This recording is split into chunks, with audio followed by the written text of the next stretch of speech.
dispatch. Already in pursuit.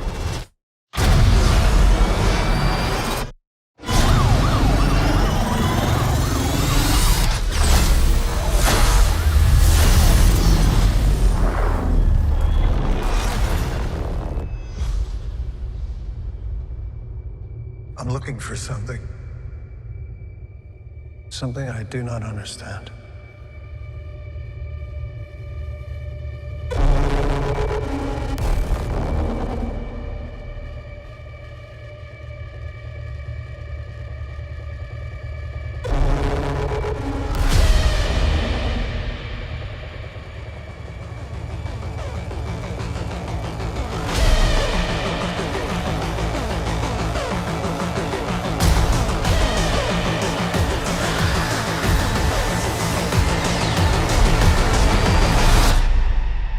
Ready?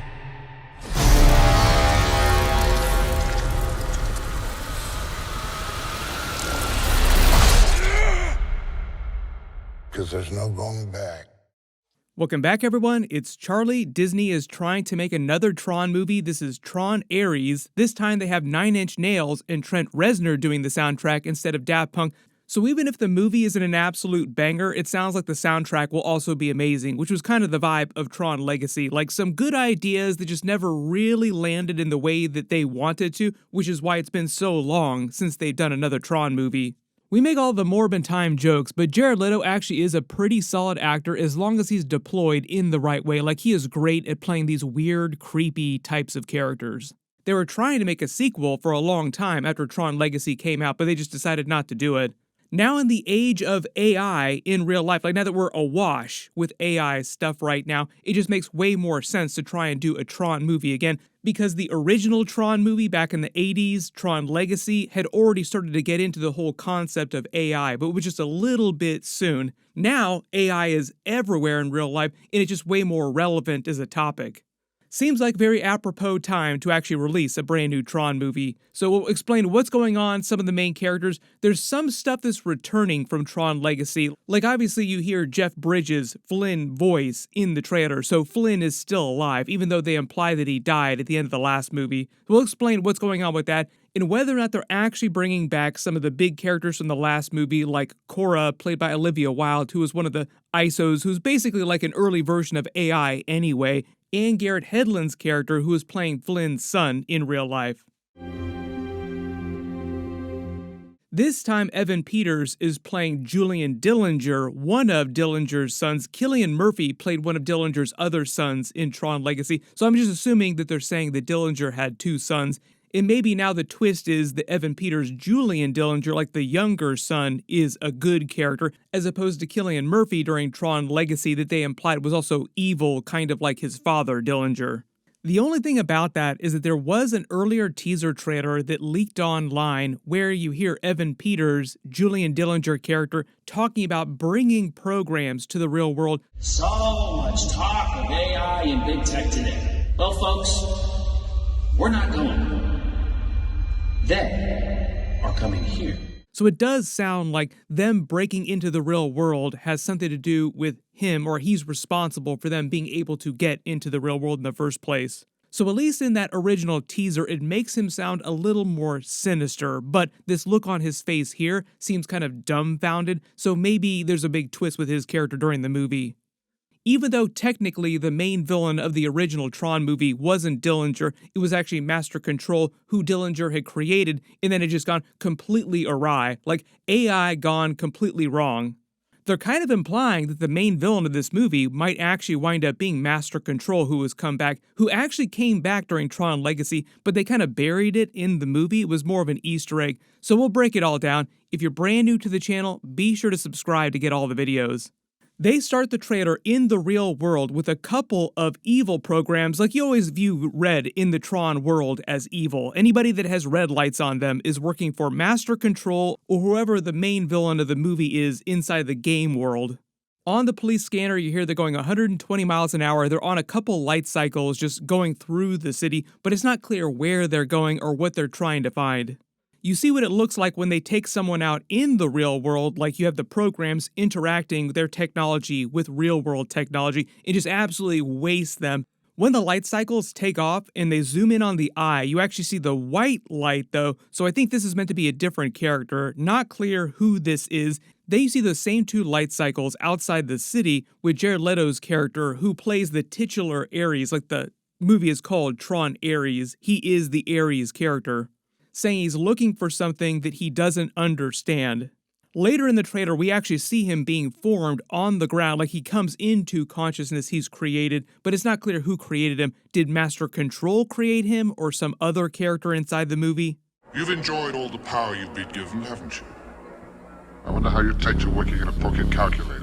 The actual synopsis for the movie just says Tron Ares follows a highly sophisticated program, Ares, played by Jared Leto, who is sent from the digital world into the real world on a dangerous mission, marking humankind's first encounter with AI beings. Technically, Cora was an AI being, and Flynn's son brought her into the real world at the end of the first movie. My assumption is that she did not interact with a whole bunch of other people. Maybe they'll explain what happened with her during the events of this movie. My assumption is that Master Control, or whoever the main villain is of the movie, is still trying to conquer the real world, like programs taking over the real world, because it's kind of the vibe from the rest of the trailer too. So if Jared Leto's Ares character is like the tip of the spear, they're just in the middle of their invasion and they've actually broken into the real world.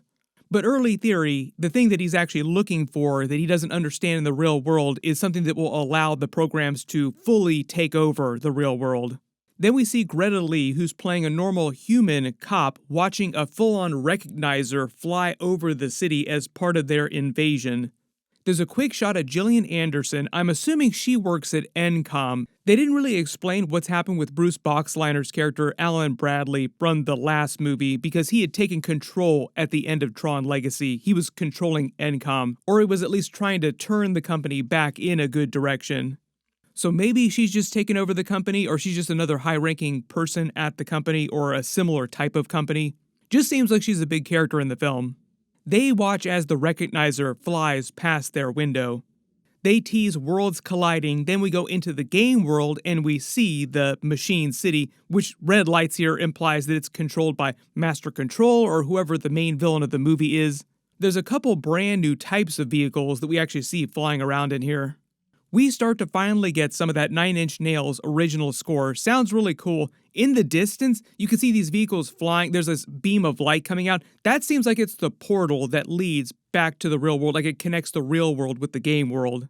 There are a couple programs advancing from both sides. Then you see Evan Peters' character, the Julian Dillinger of the movie. In that movie, there was an Easter egg for him resurrecting the Master Control program, using it to shut down a hack that Flynn's son had made early in the movie. And then at the very end of the film, there was another Master Control Easter egg, which is why I think that Master Control might be a bigger part of this movie, because even in the original Tron movie in the 80s, it was like the best example of people's worst fears about AI. You will each be part of me, and together we will be complete. Which just feels way more relevant in today's world.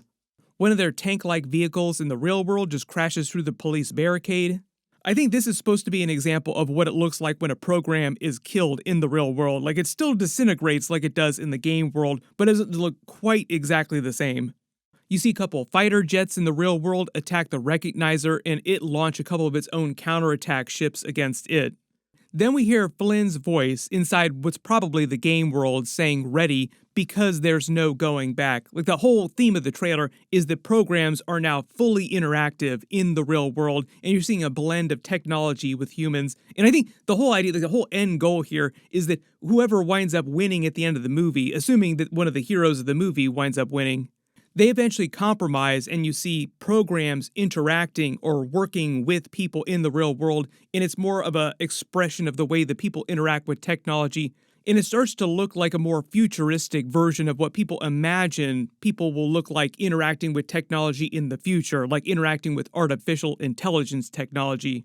But because we're talking about the Tron movies, all the programs that people would interact with artificial intelligence are more anthropomorphized. Like I said, we see Jared Leto's Ares character being created, not sure who's creating him. Again, it could be Master Control, could be some completely other program. We see him in the real world with a light on him with his mask off. Then Greta Lee watches as the Recognizer is on fire, where you see a bunch of their cycles up in the sky, leaving light trails the way they would inside the game world. So the big idea here is that the real world is beginning to resemble the game world.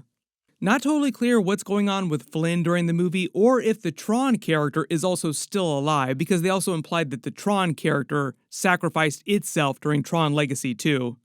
There are a couple other big characters they announced for the movie, but we don't really see them during the trailer. Cameron Monaghan, who everybody remembers from the Jedi Survivor games, they're in the middle of making that third game right now, and they'll probably eventually do a live-action Cal Kestis series or a movie at some point.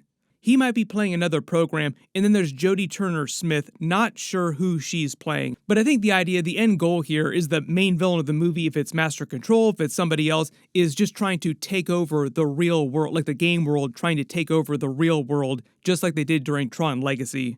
They kind of implied during the original 1980s movie that the Master Control program could already influence things in real life because it blackmailed Dillinger into doing what it wanted him to do. Like, if you don't do this, I'm going to release all this information to the news about the shady stuff that you did, this illegal stuff. You'll be arrested and locked up for the rest of your life.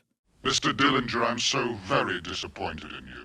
So already way back in the 80s, Master Control could influence things in real life.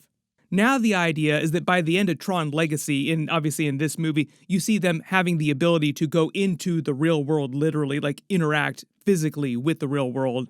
So we will see what is going on with the rest of the really big characters that we've already known about from Tron Legacy. Still kind of wondering about Flynn's son and Cora, just because they implied that the ISOs were supposed to be crazy OP. Are the two of them just off living in the woods somewhere since the events of the last movie? If you're talking about the progression of the fusion between the real world and the digital world, that would be like the next step. If like the two of them were able to get together and actually have a child that was like part digital child, like part ISO child. Would not be surprised if that was like one of the big surprises of the movie, or like future sequels that they wind up doing more movies after this, if they are able to eventually have a child because of the way that ISOs exist. But everyone post all your theories in the comments below, and if you think you spotted any Easter eggs or references from the previous Tron movies in this footage that I didn't talk about in the video, just write it below in the comments. All the superfans out there will remember the TV show they tried to do with Elijah Wood and Mandy Moore after Tron Legacy came out, but didn't really go anywhere after that first show. There was a bunch of other footage that dropped at CinemaCon, so I'll try to do videos for everything as fast as possible. Everybody click here for my Superman CinemaCon trailer, and click here for my Fantastic Four CinemaCon trailer. Thank you so much for watching, and I'll see you guys in the next one.